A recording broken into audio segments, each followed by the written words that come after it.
அனைவருக்கும் வணக்கம். நான் விகாஷ், நேஷனல் டிஃபென்ஸ் இன்ஸ்டியூட் கிண்டி. ஸோ நம்ம ப்ரீவியஸ் லெக்சர்ல இந்த ப்ரியாம்பிள் பத்தி எல்லா விஷயமும் நம்ம பார்த்தோம்.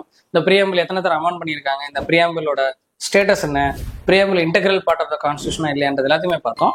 இதுக்கப்புறம் இந்த லெக்சர்ல நம்ம அமெண்ட்மெண்ட்ஸ் டு த கான்ஸ்டியூஷன் நம்ம பார்க்கலாம். ஸோ இந்த அரசியல் சட்டசாஸ்திரம், இந்த கான்ஸ்டியூஷன் ஆஃப் இந்தியாவை மாற்ற முடியுமா? Is it possible for us to change? அதை பத்தி இந்த வீடியோவில் ஃபுல்லாக பார்க்கலாம். இந்த வீடியோ ஃபுல்லாக பாருங்க. Amendments to the constitution. நம்ம இப்போ இந்தியன் லீகல் சிஸ்டம் எடுத்துக்கிட்டீங்கன்னா நம்ம ரெண்டா பிரிக்கலாம். ஒன்னு லீகல் சிஸ்டம்,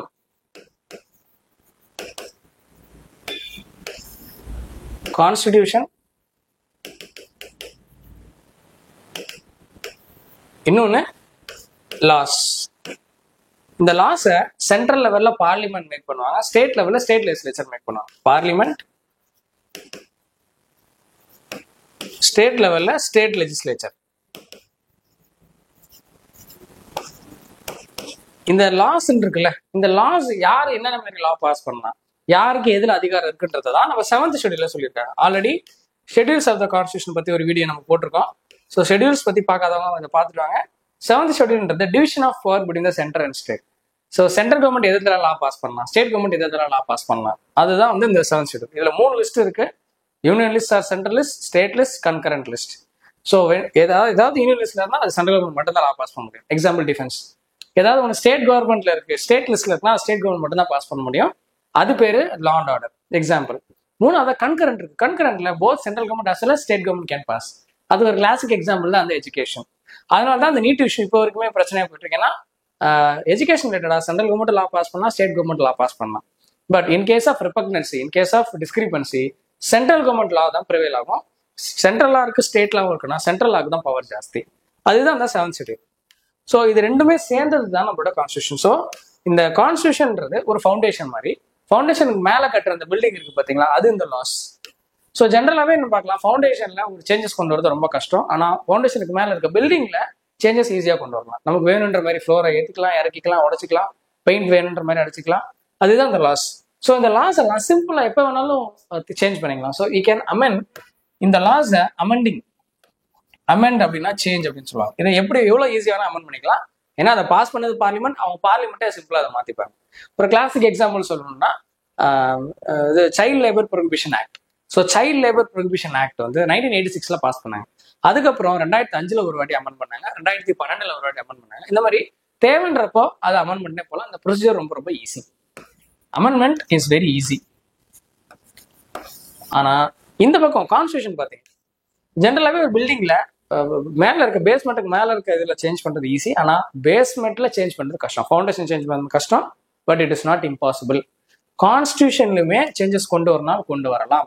இதை யார் பண்ணலாம்னா இதை பார்லிமெண்ட் மட்டும் தான் பண்ண முடியும். ஏன்னா பார்லிமெண்ட் மட்டும்தான் central level legislature.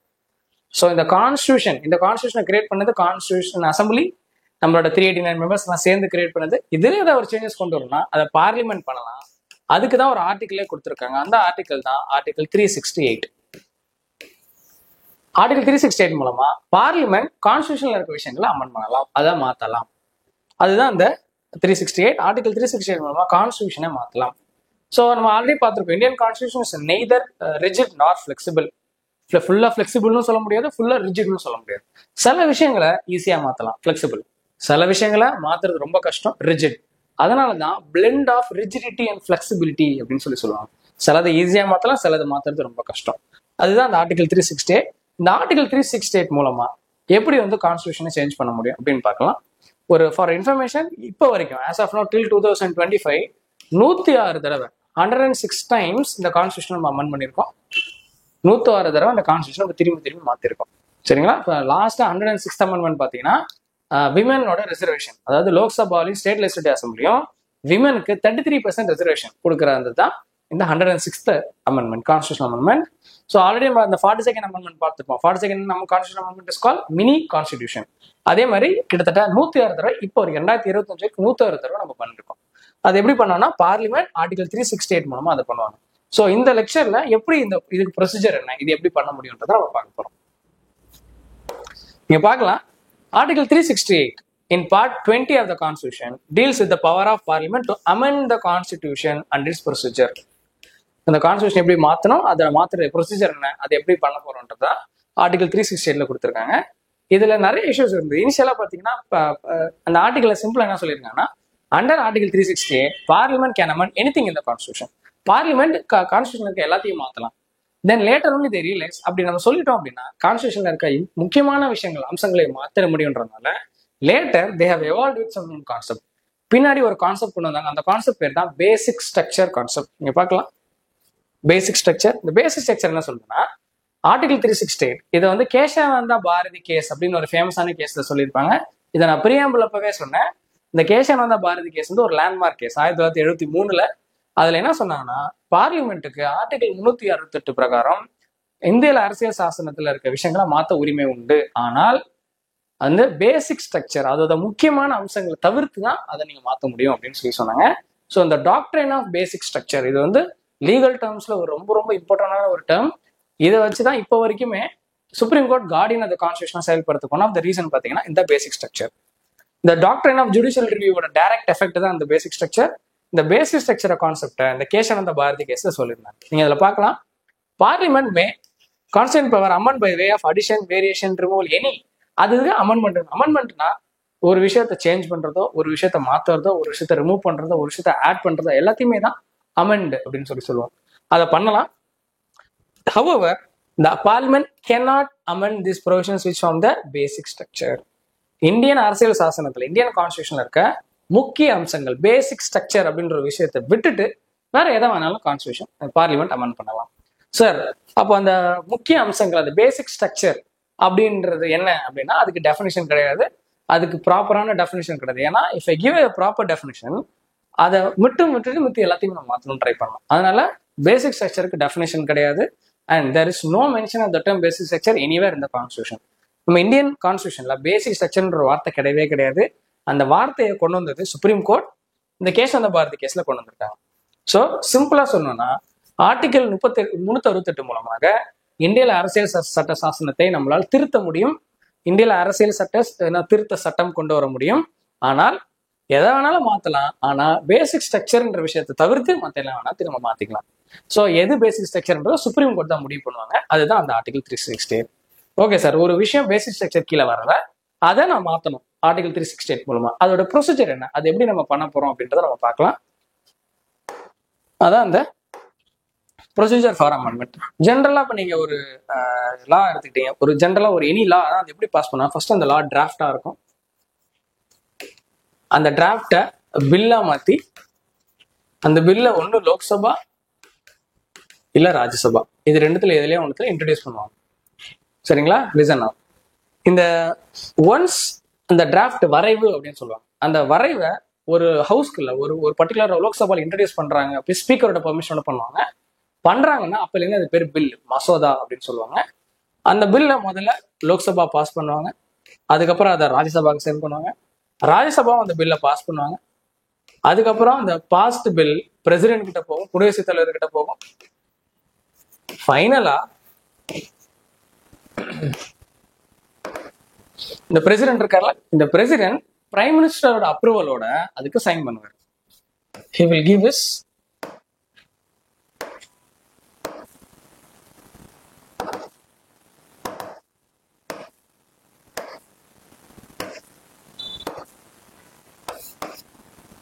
assent,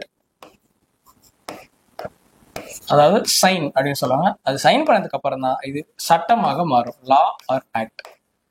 so இதுதான் எந்த ஒரு சட்டமே அமலுக்கு வர்றதுக்கான ஒரு ப்ரொசீஜர். முதல்ல அது வரைவா இருக்கும், டிராஃப்டா இருக்கும், அதுக்கப்புறம் அதை பில்லா மசோதாவா அதை இன்ட்ரடியூஸ் பண்ணுவாங்க. ரெண்டு ஹவுஸ்லுமே அதை இன்ட்ரடியூஸ் பண்ணுவாங்க. முதல்ல ஃபர்ஸ்ட் ஹவுஸ் இன்ட்ரடியூஸ் பண்ணுவாங்க, அதை பாஸ் பண்ணுவாங்க. அடுத்து அது ரெண்டாவது ஹவுஸுக்கு போகும், அதுவும் பாஸ் ஆகி ஃபைனலா குடியரசுத் தலைவர்கிட்ட போகும். குடியரசுத் தலைவர் பிரசிடென்ட் வந்து பிரைம் மினிஸ்டரோட அட்வைஸோட, பிஎம்மோட அட்வைஸோட அந்த பில்லுக்கு அவரோட சைன் கொடுப்பாரு. ஒப்புதல்னு சொல்லுவாங்க தமிழ்ல. நீங்க ரீசெண்டா நியூஸ்ல கூட பார்க்கலாம், திரௌபதி முர்மு வந்து இந்த ஒரு பில்லுக்கு ஒப்புதல் கொடுத்தார் அப்படின்னு வரும். அது வந்து பிரைம் மினிஸ்டரோட அப்ரூவல் மூலமா தான் அவங்க கொடுப்பாங்க. Once any bill get the sign of the president, it will become an official act or law. இதுதான் அந்த ஹோல் ப்ரொசீஜர். ஸோ இதை தெரிஞ்சுக்கிட்டு நம்ம போனோம்னா உங்களுக்கு ரொம்ப யூஸ்ஃபுல்லா இருக்கும். இப்போ பாருங்க, ஃபர்ஸ்ட் யார் இந்த amendment of the constitution can be initiated only by the introduction of a bill. இதை பில்ல இன்ட்ரோடியூஸ் பண்றது மூலமா மட்டும்தான் இந்த சீர்திருத்த சட்டத்தை கொண்டு வரணும். இது ஒரு சட்டம். இந்த சட்டத்தை முதல்ல கொண்டு வரணும், அதுக்கு ஒரு பில் இன்ட்ரோடியூஸ் பண்ணணும். ஸோ அந்த மாதிரி பில் இன்ட்ரோடியூஸ் பண்ணால் மட்டும்தான் அதை பண்ண முடியும். அதுதான் இந்த இன்ட்ரோடக்ஷன் ஆஃப் அ பில். இதை ஒன்று லோக்சபா அதுதான் மென்ஷன் பண்ணியிருக்காங்க. எய்தர் ஆஃப் த ஹவுஸ், ஒன்று லோக்சபாலையோ இல்லை ராஜ்யசபாலையோ, ரெண்டுத்துல எதுல வேணாலும் பண்ணலாம். And not in the state legislature. ரொம்ப ரொம்ப ரொம்ப முக்கியம். நான் முன்கூட்டியே சொன்னேன், ஆர்டிகல் 368 மூலமாக பாராளுமன்றத்துக்கு மட்டும்தான் அரசியல் சட்ட சாசனத்தை திருத்தக்கூடிய பவர் இருக்கு, ஸ்டேட்டுக்கு கிடையாது. ஏன்னா இந்தியாவில 28 ஸ்டேட் இருக்கு. 28 ஸ்டேட்டுமே அவங்களுக்கு அந்த பவர் கொடுத்தோம்னா 28 டிஃப்ரெண்ட் டைப்ஸா அதை பண்ணுவாங்க. அண்ட் ஆல்சோ அவங்களுக்கு பவர் வந்து அந்த ஸ்டேட்டுக்குள்ள மட்டும்தான். பாராளுமன்றத்துக்கு மட்டும்தான் இந்தியா முழுக்க பவர் இருக்கு. அதனால பார்லிமெண்ட் மட்டும்தான் அந்த அரசியல் சட்டத்தை திருத்த முடியும், ஸ்டேட்னால முடியாது. ஸோ அதனால தான் அங்கே தெளிவு கொடுத்தாங்க, not in state legislature. Sir பார்லிமெண்ட்ல எந்த ஹவுஸ்ல பண்ண முடியும்னா எந்த ஹவுஸ்னாலும் இன்ட்ரெஸ்ட் பண்ணலாம். ஒன்னும் லோக்சபால பண்ணலாம், இல்லை ராஜ்யசபால பண்ணலாம். இதை ஏன் ஸ்பெசிஃபிக்கா mention பண்ணிருக்காங்கன்னா, there are certain bills and the bills can be introduced only in Lok Sabha. For example, money bill, demand for grants, expenditure made from consolidated fund of India. Money bill, as பண மசோதான்னு சொல்லுவாங்க. இது ரிலேட்டடா இருக்கிறத லோக்சபால மட்டும்தான் introduce பண்ண முடியும். So சில bill, for example creation of an all India service, IAS IPS இந்த மாதிரி ஒரு ஆல் இண்டியா சர்வீஸ் கிரியேட் பண்ணோம்னா அதை ராஜ்யசபால மட்டும்தான் இன்ட்ரோடியூஸ் பண்ண முடியும். அதனாலதான் இங்க தெளிவா என்ன சொல்லியிருக்கேன், in either house of the parliament. இந்த கான்ஸ்டியூஷன் அமெண்ட்மெண்ட் பில் எங்க வேணாலும் இன்ட்ரோடியூஸ் பண்ணலாம், ஒன்னு லோக்சபால இல்ல ராஜ்யசபால, ரெண்டுத்துல எங்க வேணாலும் பண்ணலாம். அடுத்து, the bill can be introduced by either by a minister or by a private member. So ஜென்ரலாகவே ஒரு பில்லை 2 பேர் இன்ட்ரோடியூஸ் பண்ண முடியும் ஒரு ஹவுஸ்ல. இப்போ லோக்சபா எடுத்துக்கிட்டீங்கன்னா ஒன்னு மினிஸ்டர் பண்ணுவாரு. இந்த மினிஸ்டர் கவர்மெண்ட் பில் அப்படின்னு சொல்லுவாங்க. ஃபார் எக்ஸாம்பிள் இப்போ நம்ம அமித்ஷா இருக்கார், அமித்ஷா வந்து ஹோம் மினிஸ்டரா இருக்கார். அவர் ஒரு பில் இன்ட்ரோடியூஸ் பண்றாருன்னா அதுக்கு பேரு minister bill or government bill.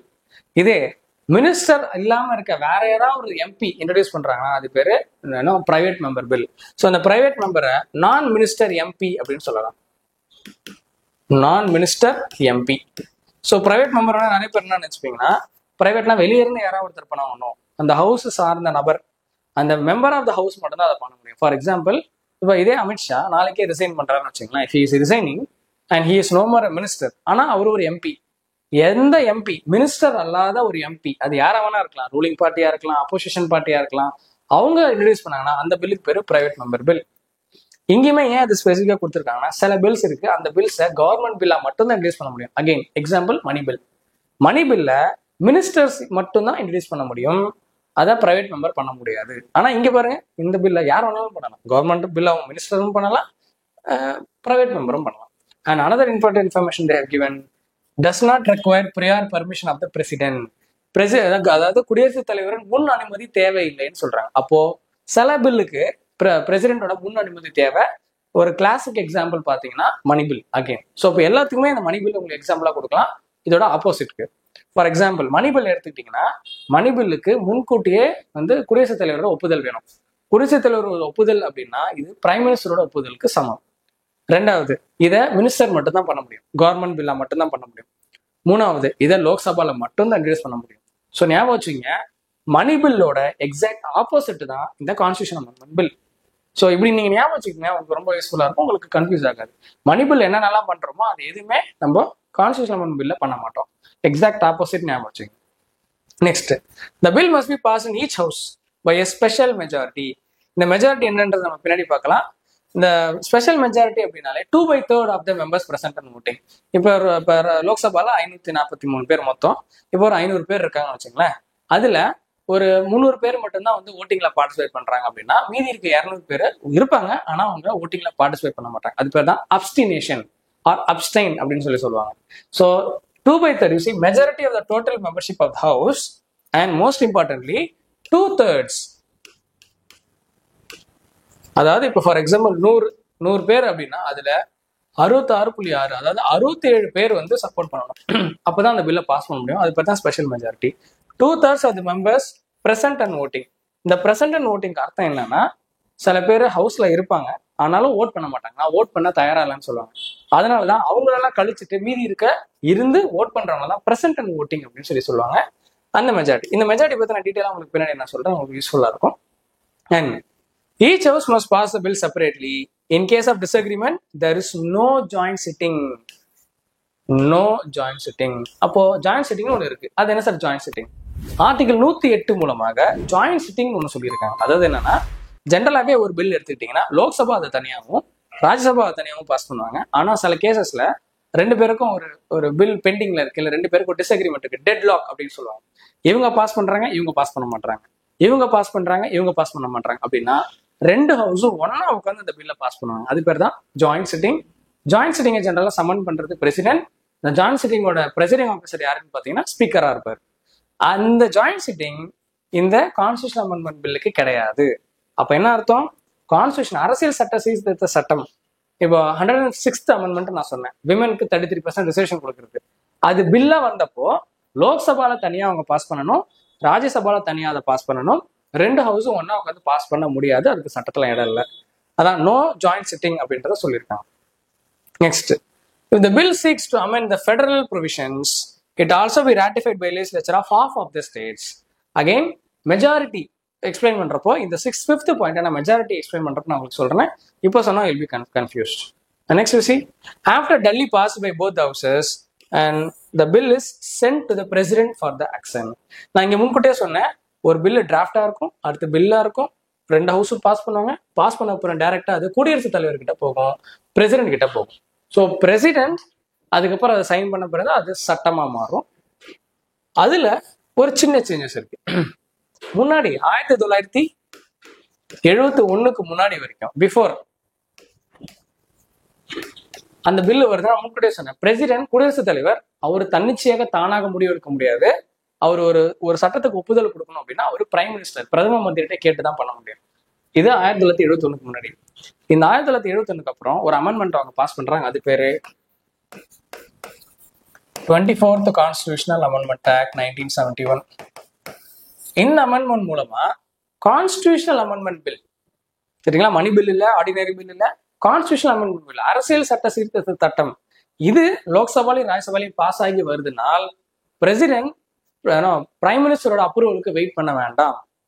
அவர் வந்ததுன்னா அவர் கையெழுத்து போட்டு அதை அமைச்சிருவாரு. there is no need for the prime minister's approval. President தானாக சைன் பண்ணிடலாம். அதை சொன்னது இந்த 24th Constitutional Amendment. ஸோ 1971 வரைக்கும் அப்படிதான் இருந்தது. அதுக்கப்புறம் தான் இந்த ஒரு சேஞ்ச் கொண்டு வந்தாங்க. நீங்க பார்க்கலாம், இந்த president must or should give. இப்போ மற்ற பில் இருக்குன்னு வச்சுக்கோங்க. இப்போ ஃபார் எக்ஸாம்பிள் மணி பில் இருக்கு. அந்த மணி பில் வந்து பிரசிடென்ட் கிட்ட வருதுன்னா பிரசிடென்ட் பிரைம் மினிஸ்டர்கிட்ட கேட்டு பிரைம் மினிஸ்டரோட அப்ரூவலோட தான் அதை சைன் பண்ணுவார். பிரைம் மினிஸ்டர் சைன் பண்ணுங்கன்னு சொன்னா மட்டும்தான் அவர் சைன் பண்ணுவாரு. பட் இந்த கேஸ்ல பிரைம் மினிஸ்டர் நீ பண்ணாதான்னு சொன்னாலும் பிரசிடென்ட் கண்டிப்பா பண்ணுவாரு. ஏன்னா இந்த 24th Constitutional Amendment Act அந்த பவர் அவர் கொடுக்குது. he can neither withhold nor return the bill for the reconsideration. So there is no veto power for the president with respect to Constitutional Amendment Bill. பிரசிடென்ட்டுக்கு யோசிக்கிறதுக்கு எந்த அதிகாரமும் கிடையாது. Constitutional amendment bill லோக்சபாலையும் ராஜ்யசபாலையும் pass ஆகுதுனால் president குடியரசுத் தலைவர் கையெழுத்து போட்டே ஆகணும். He has to sign for sure. Finally, when he get in the president action, the bill become act.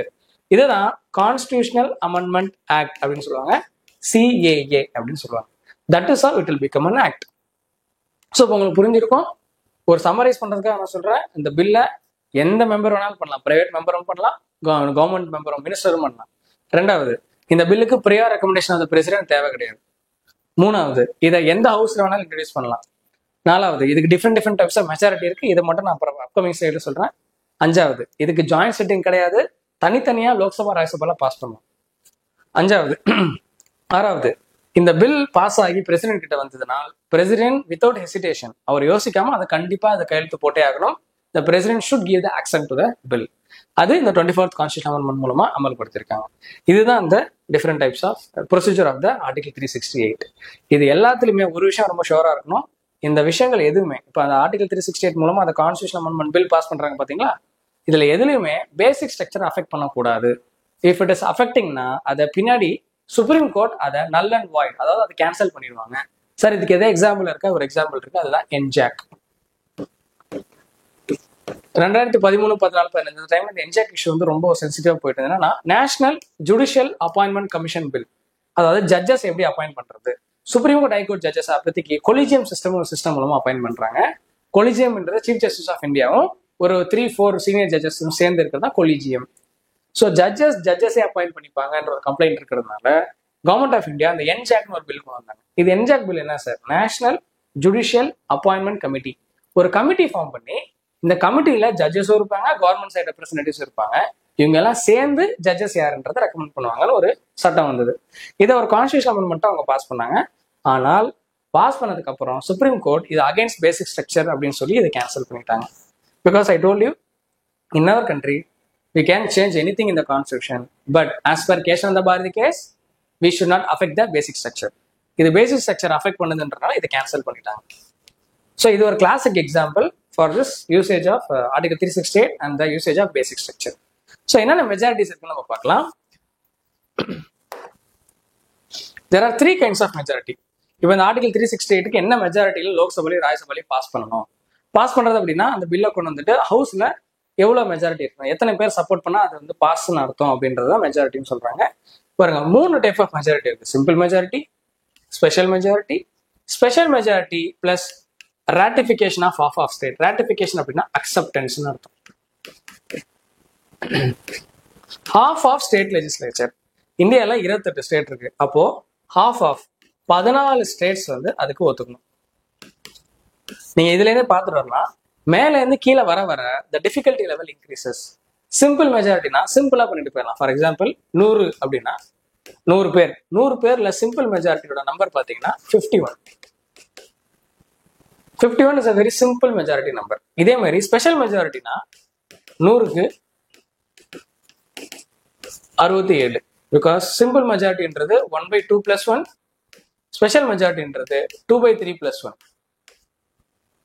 So சிம்பிளா சொல்லணும்னா, உங்களுக்கு புரியுமே சொல்லணும், சிம்பிள் மெஜாரிட்டினா 1/2, மோர் தென் 1/2, 50% கொஞ்சம் அதிகம். ஸ்பெஷல் மெஜாரிட்டினா 2/3 கொஞ்சம் அதிகம். ஸோ அதுதான் அந்த மெஜாரிட்டி கணக்கு. அப்போ பாருங்க, இது ரொம்ப ஈஸி, இது கஷ்டம், டிஃபிகல்ட், இது ரொம்ப கஷ்டம். ஏன்னா ஒன்ஸ் பார்லிமெண்ட்ல இதை பாஸ் பண்ணதுக்கு அப்புறம் பிரசிடென்ட் அந்த பில்ல எல்லா ஸ்டேட்டுக்கும் அனுப்பி வைப்பார். 14 ஸ்டேட், என்னைக்கு 14 ஸ்டேட் அதை ஒத்துக்கிறாங்களோ அன்னைக்கு அது சட்டமா மாறும். சார் இப்போ 13 ஸ்டேட் தான் ஒத்துக்கிறாங்க, 14வது ஸ்டேட் இன்னும் ஒத்துக்க மாட்டாங்கன்னா அது பெண்டிங்ல இருக்கும், அது கடைசி வரைக்கும் சட்டமா மாறாது. அதுதான் அந்த 3rd அமெண்ட்மெண்ட். ஏன் இதை ரொம்ப டிஃபிகல்ட்னு சொல்றேன்னா, பார்லிமெண்ட் பாஸ் பண்ணாலுமே கடைசியா இருக்க வந்து ஸ்டேட்ஸ் கிட்ட இருக்கு. 28 ஸ்டேட்ல 14 ஸ்டேட் ஒத்துக்கிட்டா மட்டும்தான் அது சட்டமா மாறும். For example GST. GST 101st constitution amendment, 101வது கான்ஸ்டியூஷன் அமெண்ட்மெண்ட் 2016 இது மூலமா பாஸ் பண்ணாங்க. கூட்ஸ் அண்ட் சர்வீசஸ் டாக்ஸ் நமக்கெல்லாம் தெரியும் ஜிஎஸ்டி. இந்த ஜிஎஸ்டி இது போத் சென்டர் அண்ட் ஸ்டேட் 2 பேருக்குமே அஃபெக்ட் ஆகிற ஒரு விஷயம்ன்றதுனால இதை 3rd மெஜாரிட்டி மூலமா பாஸ் பண்ணாங்க. ரொம்ப டிஃபிகல்ட்டான ஒரு மெஜாரிட்டி. Special majority in parliament and of ratification of the state. So 2016ல 15 ஸ்டேட் அதை ஒத்துக்கிட்டதுக்கு அப்புறம் தான் அது அஃபிஷியலா சட்டமா மாறுச்சு. 101st கான்ஸ்டியூஷன் அமெண்ட்மெண்ட் 2016ல இதாச்சு. இப்பயுமே நம்ம கான்ஸ்டியூஷன் இருக்கு ஜிஎஸ்டி 101st அமெண்ட்மெண்ட் மூலமா அது நடைமுறையில் இருக்கு. அதுதான் அந்த 3rd ஒரு மெஜாரிட்டியோட எக்ஸாம்பிள். பின்னாடி நம்ம பார்க்கலாம், மற்ற எக்ஸாம்பிள்ஸ் இருக்கு, நான் பின்னாடி நான் சொல்றேன். ஃபர்ஸ்ட் பாருங்க, பை சிம்பிள் மெஜாரிட்டி. இன்ஃபேக்ட் இந்த சிம்பிள் மெஜாரிட்டின்றது it is outside the scope of article 368. அது என்ன sir outside the scope அப்படின்னா, ஆர்டிகல் 368ன்ற ஒரு ப்ரொவிஷனே தேவையில்லை இருக்கு. கான்ஸ்டியூஷன்ல இருக்க இந்த விஷயத்த சிம்பிளா ஒரு ஆர்டினரி லா மூலமா அதை பாஸ் பண்ணிடலாம். அது என்ன சார் ஆர்டினரி லா மூலமா பாஸ் பண்ணனா, இந்த மாதிரி ஹைஃபை ப்ரொசீஜர்லாம் கிடையாது. சிம்பிள் வித் சிம்பிள் மெஜாரிட்டி, அதாவது 100 பேர் இருக்காங்கன்னா 51 பேர் போதும், இந்த பில்லை பாஸ் பண்ணிடலாம். அதுதான் அந்த சிம்பிள் மெஜாரிட்டி. ஸோ அதனால தெளிவா சொல்லியிருப்பாங்க, it is outside the scope of article 368. இதுல நிறைய விஷயங்கள் கொடுத்துருப்பாங்க, நீங்க பார்க்கலாம். Admission and establishment of new states, article 2, formation of new state and alteration of areas boundaries and state, article 3. அதாவது ஒரு புது ஸ்டேட்டை இந்தியாவில் ஆட் பண்றதுன்றது ஆர்டிகல் 2. இருக்கிற ஸ்டேட்ல சில மாடிஃபிகேஷன் பண்றது, already existing states we have to do some modification boundary area and name. Example Telangana article 3. இந்த 2 விஷயத்துலயும் பண்ணணும்னா சிம்பிள் மெஜாரிட்டியில பண்ணிட்டு போயிடலாம். அதாவது இப்போ ஏதாவது ஒரு விஷயம் சிம்பிள் மெஜாரிட்டி இருக்குன்னா அதை ரொம்ப ஈஸியா பண்ண முடியும், ரொம்ப பெரிய ப்ரொசீஜர் கிடையாது. அடுத்து பாருங்க, abolition or creation of legislative council, article 169. அதாவது ஸ்டேட் லெஜிஸ்லேச்சரை பொறுத்த வரைக்கும் எல்லா ஸ்டேட்லயுமே 2 ஹவுஸ் கிடையாது. 22 ஸ்டேட் யூனிகேமரல், அதாவது சிங்கிள் ஹவுஸ் மட்டும்தான் இருக்கும், ஸ்டேட் லெஜிஸ்லேட்டிவ் அசம்பிளி. இந்தியாவில் இப்போதைக்கு 6 ஸ்டேட்டுக்கு மட்டும் தான் பைகேமரல் லெஜிஸ்லேச்சர் இருக்கு, 2 houses, state legislative assembly, state legislative council, Vidhan Sabha, Vidhan Parishad. இந்த விதான் பரிஷாத் எஸ்எல்சி அப்படின்னு சொல்லுவாங்க. இது வேணுமா வேணாமான்றத பார்லிமெண்ட் டிசைட் பண்ணுவாங்க. அதுதான் இந்த article 169 abolition or creation of legislative council. அதையுமே சிம்பிள் மெஜாரிட்டியில நம்ம பண்ண முடியும். நெக்ஸ்ட் பாருங்க, second schedule emoluments allowances and privileges. என்னென்ன சேலரி, நான் already schedules of the constitution சொல்லியிருக்கேன். சேலரி, அவங்க எக்ஸ்ட்ரா ப்ரிவிலேஜஸ் என்னன்றதுலாம் செகண்ட் ஷெட்யூல் சொல்லியிருப்பாங்க. அதையுமே சிம்பிள் மெஜாரிட்டியில ஈஸியா பண்ணிடலாம். அடுத்து பாருங்க, நிறைய முக்கியமான விஷயங்களை சிம்பிளா பண்ற மாதிரி தான் வச்சிருப்பாங்க. நீங்க இதுல பார்க்கலாம். கோரம்ன்றது minimum number required to be இந்த பார்லிமெண்ட். அதாவது ஒரு லோக்சபா இப்ப நடக்குதுன்னா அந்த லோக்சபால மினிமம் இவ்வளவு பேர் இருந்தா மட்டும்தான் லோக்சபா ஃபங்க்ஷன் ஆகும். அது பேர் தான் கோரம். இந்த கோரம் ஜென்ரலா 1/10 அப்படின்னு சொல்லுவாங்க. ஃபார் எக்ஸாம்பிள், லோக்சபாவுக்கு 55 மெம்பர்ஸ், ராஜ்யசபாவுக்கு 25 மெம்பர்ஸ். மினிமம் லோக்சபால 55 பேரும் மினிமம் ராஜ்யசபால 25 பேர் இருந்தா மட்டும்தான் அதை கண்டக்டே பண்ணுவாங்க. இல்லைன்னா கோரம் இல்லை அப்படின்னு சொல்றதுனால ஹவுஸை அட்ஜாயின் பண்ணிடுவாங்க. அதுக்கு பேர் தான் கோரம். இதை மாத்திரம்னாலும் சிம்பிளா மாத்திரலாம். அடுத்து பாருங்க, salaries allowances of MPs member of parliaments அவங்களோட சேலரியில ஏதாவது சேஞ்சஸ் கொண்டு வரணும்னா சிம்பிள் மெஜாரிட்டியா மாத்திரலாம். ஸோ இதுல தெளிவா வச்சிருப்பாங்க நம்ம பொலிட்டிஷியன்ஸ், அவங்களோட சேலரியை அதிகப்படுத்துறத ரொம்ப சிம்பிள் மெஜாரிட்டியில வச்சிருக்காங்க. So that they can easily increase their salary. Next, rules of procedure இந்த பார்லிமெண்ட். ஒன்னும் நீங்க பார்க்கலாம். Privileges of the parliament, use of English language இந்த parliament. as of now official languages act 1963 அப்படின்னு ஒன்று இருக்கு. அந்த ஆக்ட் மூலமாக நம்ம இந்தியா பார்லிமெண்ட்ல 2 லாங்குவேஜ் யூஸ் பண்ணலாம். ஒன்னு ஹிந்தி, இன்னொன்னு இங்கிலீஷ். அண்ட் அந்த ப்ரெசைடிங் ஆஃபீஸரோட பெர்மிஷனோட, அதாவது லோக்சபாக்கு ஸ்பீக்கரும் ராஜ்யசபாக்கு சேர்மன் இவங்களோட பெர்மிஷனோட ஏதாவது ஒரு மெம்பர் அவங்களோட தாய்மொழியில பேசணும் அப்படின்னா மதர் டங்ல கூட நம்ம பேசலாம். ஆனா அது அபிஷியல் லாங்குவேஜ் ஆக்ட்ல சொல்லல. இது ஒரு பார்லிமெண்டரி ப்ரொசீஜரா நம்ம ஃபாலோ பண்றோம். நம்பர் ஆஃப் த பிசின் judge in the supreme court, official language, more judges in the supreme court.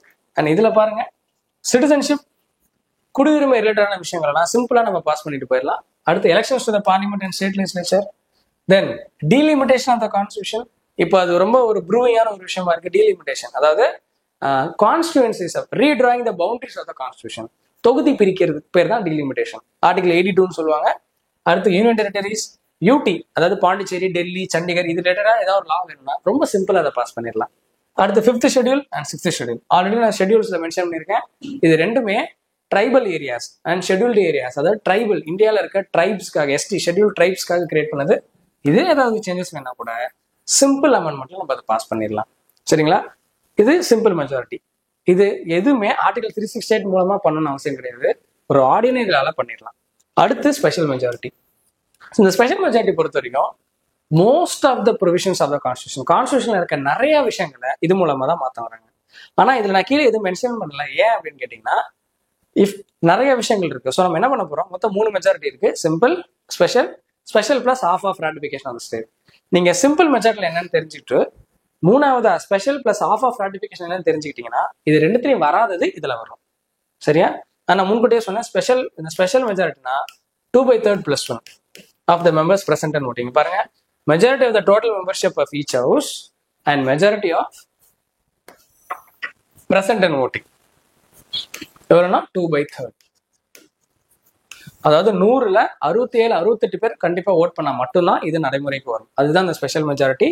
Again இதை எப்படி நீங்க ஞாபகம் வச்சுக்கணும்னா, இந்த எக்ஸாம்பிள் கொஸ்டின்ஸ் கேட்பாங்க. Which of the following majority is mostly used for most of the provisions of the constitution to amend it அப்படின்னா இது special majority. இதை விட அடுத்த ஒரு மெஜாரிட்டி வருது, இருக்குல்ல ரொம்ப கஷ்டமான ஒரு மெஜாரிட்டி. அதுதான் special majority of the parliament and half of consent of the state. Consent அப்படின்னா ஒப்புதல். சார் இது எதுக்கு, இந்த மெஜாரிட்டி எந்த மாதிரி விஷயத்துக்கு பாஸ் பண்ணுவாங்கன்னா, சென்டர் ஸ்டேட் 7th ஷெட்யூல் ஒன்று இருக்கு. நான் ஆல்ரெடி நான் சொன்னேன், union list, state list, concurrent list. அதுல ஏதாவது ஒரு பாதிப்பு வருது, சென்டரும் ஸ்டேட்டும் பவரை ஷேர் பண்ணியிருப்பாங்க. நீ இதை பண்ணு, நான் இதை பண்றேன், உனக்கு இந்த பவர், எனக்கு இந்த பவர். அதுல ஏதாவது ஒரு சேஞ்சஸ் வருது, அதை நம்ம அஃபெக்ட் பண்ண போறோம் இல்லையா? ஆர்டிகல் 368 ஏதாவது ஒரு சேஞ்ச் பண்ணி வரணும் அப்படின்னா மட்டும் இதை நம்ம யூஸ் பண்ணணும். நான் முன்னாடியே சொன்னா இது ரொம்ப கஷ்டம். ஏன்னா பார்லிமெண்ட் பாஸ் பண்ணதுக்கு அப்புறம் ஒரு 14 ஸ்டேட் அதை ஒத்துக்கிட்டா மட்டும்தான் இது சட்டமா மாறும். பாருங்க, அதனால ஒரு வார்த்தை சொல்லிச்சுப்பாங்க, when the federal provisions are affected அப்படின்னு கொடுத்துருப்பாங்க. பாருங்க, those provisions which are related to the federal structure of the polity. Federal structureனாலே division of power between center and state.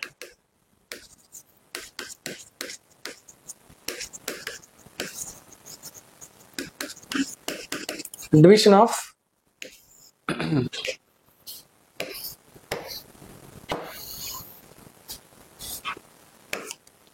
Division of power between centre and state. அதாவது central கவர்மெண்ட்டும் state கவர்மெண்ட்டும் அவங்க share பண்ணிக்கிற அந்த பவர். எஸ், அதுதான் இப்போ நிறைய நீங்க பார்க்கலாம் ஸ்டேட்ல தன்னாட்சி, ஸ்டேட் அட்டானமி நிறைய பேசுவாங்க. அந்த மாதிரி ஸ்டேட் அட்டானமியா அஃபெக்ட் பண்ற விஷயம் ஏதாவது ஒன்று இருக்கு, இல்ல சென்ட்ரல் கவர்மெண்ட் வந்து ஸ்டேட் கவர்மெண்டோட பவர் எடுக்கிறாங்க, இல்ல சென்ட்ரல் கவர்மெண்ட் வந்து ஸ்டேட் கவர்மெண்ட்டுக்கு இருக்கிறது ஒரு விஷயம் இருக்கு, அதுல ஏதோ ஒரு மாற்றத்தை கொண்டு வர்றாங்க அப்படின்னா இந்த அமெண்ட்மெண்ட், இந்த ஒரு மெஜாரிட்டி மூலமா அதை பாஸ் பண்ணணும். சரிங்களா? அதான் அங்க சொல்லியிருக்காங்க. என்ன அப்படின்னா ஃபர்ஸ்ட் ஒரு பில் எடுத்துட்டு வரனா லோக்சபா ராஜ்யசபால பாஸ் பண்ணிடுவாங்க, ஸ்பெஷல் மெஜாரிட்டியில பாஸ் பண்ணிடுவாங்க. அதுக்கப்புறம் பிரசிடென்ட் அதை இருக்கிற 28 ஸ்டேட்டுக்கும் அனுப்பிடுவார். ஒரு ஸ்டேட்டும் பார்லிமெண்ட்ல பாஸ் பண்ணது ஸ்பெஷல் மெஜாரிட்டி, ஆனா ஸ்டேட்ல சிம்பிள் மெஜாரிட்டியில பாஸ் பண்ணுவாங்க. அதாவது இப்போ ஸ்டேட்ல இப்போ தமிழ்நாடு ஸ்டேட் லெஜிஸ்லேச்சருக்கு வருது அப்படின்னா Tamil Nadu SLA state legislative assembly MLAs எல்லாம் ஒன்னா உட்காந்து யார் யார் எதுக்கு ஒப்புதல் தரீங்கன்னு சொல்லி கை தூக்க சொல்லுவாங்க. If majority of simple majority, அதாவது 100க்கு 51 பேர் ஓகே சொல்லிட்டாங்க, அந்த ஸ்டேட்ல அது அக்செப்டட்னு அர்த்தம். அது இன்னொரு வார்த்தை கூட சொல்லுவாங்க, அது பேர் ராட்டிஃபைட், ஒப்புதல் அப்படின்னு அர்த்தம். அகைன் முன்கூட்டியே நான் சொன்னேன், இப்போ 13 ஸ்டேட் ஒரு பில்லுக்கு ஒப்புதல் கொடுத்துட்டாங்க. 14வது ஒரு ஸ்டேட் வந்து ஒப்புதல் கொடுக்கல அப்படின்னா எப்போ அது ஒப்புதல் கொடுக்குதோ அப்போ வரைக்கும் அது பெண்டிங்ல இருக்கும். அண்ட் ஆல்சோ குடியரசுத் தலைவர் அந்த பில் அனுப்புறப்போ ஸ்டேட்டுக்கு டைம் லிமிட் கொடுக்க மாட்டார். அதாவது இதுக்குள்ள நீங்க சொல்லி ஆகணும்னு சொல்ல மாட்டாரு. அது ஸ்டேட்டோட உரிமை. அந்த ஸ்டேட் ஒரு பில் 2025ல பாஸ் ஆகுது அப்படின்னா 2030 தான் 14வது ஸ்டேட் அதை ஒத்துக்குதுன்னா அந்த டைம்ல தான் அது ஆக்டா மாறும். அது வரைக்கும் அது பெண்டிங்லேயே இருக்கும். அதுதான் அந்த ஒரு beauty of this third majority. And இதுல என்னென்ன விஷயங்கள் இருக்குன்னு பாருங்க. இதுல இருக்க விஷயங்கள் எல்லாமே சென்ட்ரல் கவர்மெண்ட் ஸ்டேட் கவர்மெண்ட் ரெண்டுமே சம்பந்தப்பட்டதை மட்டும்தான் இருக்கும். நீங்க நல்லா பார்க்கலாம். Election of the president and its manner, centre MP and MLA 2 பேர் சேர்ந்து தான் பிரசிடென்ட் எலெக்ட் பண்ணுவாங்க. Extent of executive power of union and state, எந்த அளவுக்கு பவர் இருக்கு சென்டருக்கும் ஸ்டேட்டுக்கும். அடுத்து supreme court and high court, centre and state involve. Distribution of legislative power between union and state, central government state government இருக்க power sharing. அடுத்து GST, நம்ம கூட சொன்னோம், ஜிஎஸ்டி 101st அமெண்ட்மெண்ட் மூலமா பாஸ் பண்ணாங்க 2016ல. இதை பாஸ் பண்ணப்போ இந்த மெஜாரிட்டியில தான் பாஸ் பண்ணாங்க. So special majority of the parliament and half of ratification or half of consent of the state. அடுத்து எனி லிஸ்ட், இந்த 7th ஷெட்யூல் ரொம்ப ரொம்ப ரொம்ப முக்கியம். இதுக்கு ஒரு கிளாசிக் எக்ஸாம்பிள் சொல்லணும்னா நீட் இஷ்யூ சொல்லலாம். நீட் இஷ்யூ அவங்க நல்லா தெரியும், தமிழ்நாட்டில் நீட்ல எக்ஸம்ஷன் கேட்குறாங்க. பட் நீட்ன்றது ஏன் இஷ்யூவா இருக்குன்னு நான் சொல்றேன். எஜுகேஷன்ன்றது இப்போ கன்கரண்ட் லிஸ்ட்ல இருக்கு 7th ஷெட்யூல். 7th ஷெட்யூல் நான் 3 லிஸ்ட் சொன்னேன், union list, state list, concurrent list. இப்போ ஏதாவது ஒரு விஷயத்த நான் கன்கரண்ட் லிஸ்ட்ல ஆட் பண்றேன் அப்படின்னா அதை சென்ட்ரல் கவர்மெண்ட் லா பாஸ் பண்ணலாம், ஸ்டேட் கவர்மெண்ட் லா பாஸ் பண்ணலாம். இப்போ எஜுகேஷன் கன்கரண்ட் லிஸ்ட்ல இருக்கிறதுனால சென்ட்ரல் கவர்மெண்ட் அதுக்கு லா வச்சிருக்காங்க, ஸ்டேட் கவர்மெண்ட் லா வச்சிருக்காங்க. ஆனால் 2 லால ஏதாவது ஒரு லா தான் அட் டைம்ல it will be in power. In case of repugnancy between 2 laws, central law ஸ்டேட்ல இருந்ததுன்னா அதுல சென்ட்ரல் லா தான் முன்னுரிமை பெறும். அதனால சென்ட்ரல் கவர்மெண்ட் வச்சிருக்க நீட் லாக்கு தான் இப்போ பவர் இருக்கு, தமிழ்நாடு வச்சிருக்க நீட் லாக்கு பவர் இல்லை. லீகலி அவங்க சரியா தான் பண்ணியிருக்காங்க. ஸோ இப்போ பிரச்சனை என்ன, நீட்டுக்கு லாங் டேர்ம் சொல்யூஷன் என்னன்னு கேட்டீங்கன்னா அதை கன்கரண்ட் லிஸ்ட்ல இருந்து ஸ்டேட் லிஸ்ட்டுக்கு கொண்டு வர்றது. அப்போ நீங்க பார்க்கலாம், அதை நான் பண்ணணும்னா எந்த மெஜாரிட்டியில பண்ண முடியும்? Anything in the 7th schedule you have to do it in this majority, அதாவது special majority of the parliament and half of ratification of the state. அப்படிதான் அதை கொண்டு வர முடியும். Next, representation of the states in parliament. அதாவது பார்லிமெண்ட்ல இந்த states இருக்கு. அதான் இப்போ ரீசெண்டா ஒரு இஷ்யூ வந்துட்டு இருக்கு. 2026க்கு அப்புறம் லோக்சபாவோட சீட்ஸ் வந்து நம்ம வந்து ரிவைஸ் பண்ணுவோம், ரீஅட்ஜஸ்ட்மெண்ட் சீட்னு சொல்லுவாங்க. அதான் டீலிமிட்டேஷன் அப்படின்னு சொல்லி சொன்னேன். அப்போ 543 சீட்ஸ்ன்றது இன்னும் கொஞ்சம் எக்ஸ்ட்ரா ஆகும். அதுல ஒரு ஸ்டேட்டுக்கும் எவ்வளவு ஆட் பண்ணணுன்றத அதையும் இந்த மெஜாரிட்டி மூலமா தான் அதை பாஸ் பண்ணணும். ஏன்னா இது ஒரு ஸ்டேட் சம்பந்தப்பட்டதுன்றனால ஸ்டேட்டு கிட்ட கேட்டு அந்த முடிவு எடுக்கணுன்றதுனால வச்சிருக்காங்க. இந்த 7வதுல இருக்க இந்த ரெப்ரஸன்டேஷன் ஆஃப் ஸ்டேட்ஸ் இந்த இஷ்யூ அப்கமிங் டேஸ்ல ரொம்ப வைரலா போகும். நீங்க நியூஸ் பேப்பர் படிச்சுன்னா உங்களுக்கு நல்லா தெரியும். அடுத்து power of parliament, article 368 itself. Sir இப்போ இந்த ஆர்டிகல் 368ல இதெல்லாம் ப்ரொசீஜர், நீங்க இந்த ப்ரொசீஜரையே நான் மாத்தணும்னா அதையும் இந்த அமெண்ட்மெண்ட் மூலமா தான் பண்ண முடியும். அதுதான் அந்த லாஸ்ட் பாயிண்டா சொல்லியிருக்காங்க. ஸோ இப்போ உங்களுக்கு ஒரு ஐடியா இருக்கும், ஆர்டிகல் 368 மூலமா என்னென்ன விஷயங்களை கான்ஸ்டியூஷன் அமெண்ட் பண்ணலாம், எப்படி பண்ணலாம், யார் யார் பண்ணலாம், என்னென்ன மாதிரி மெஜாரிட்டியில பண்ணலாம் அப்படின்றத நம்ம பார்த்துருக்கோம். சரியா? அண்ட் முக்கியமான விஷயம் உங்ககிட்ட சொன்ன மாதிரி இது எல்லாமே ஓகே தான். ஆனால் இது இந்த ப்ரொசீஜர் எல்லாமே கரெக்டா பண்ணி, ஆனா பேசிக் ஸ்ட்ரக்சர்ன்ற ஒரு விஷயத்தை அஃபெக்ட் பண்ணுச்சுனால் அதை சுப்ரீம் கோர்ட் கேன்சல் பண்ண முடியும். கேன்சல் பண்ணியிருக்காங்க, கேன்சல் பண்ணுவாங்க. அதுதான் கேசவ பாரதி கேஸ்ல சொன்னா டாக்டரின் ஆஃப் பேசிக் ஸ்ட்ரக்சர் அப்படின்னு சொல்லுவாங்க. இந்த பேசிக் ஸ்ட்ரக்சர் பத்தி ஒரு செப்பரேட் இன்னொரு லெக்சர்ல நான் சொல்றேன். அதுல இதை ஃபுல்லா டீட்டெயிலா பாருங்க. Hope you understand what I told this many slides. உங்களுக்கு ஏதாவது டவுட்ஸ் இருந்ததுன்னா கண்டிப்பாக கமெண்ட்ஸில் கேளுங்க. Will be ready to clarify you. Thank you. Jai Hind.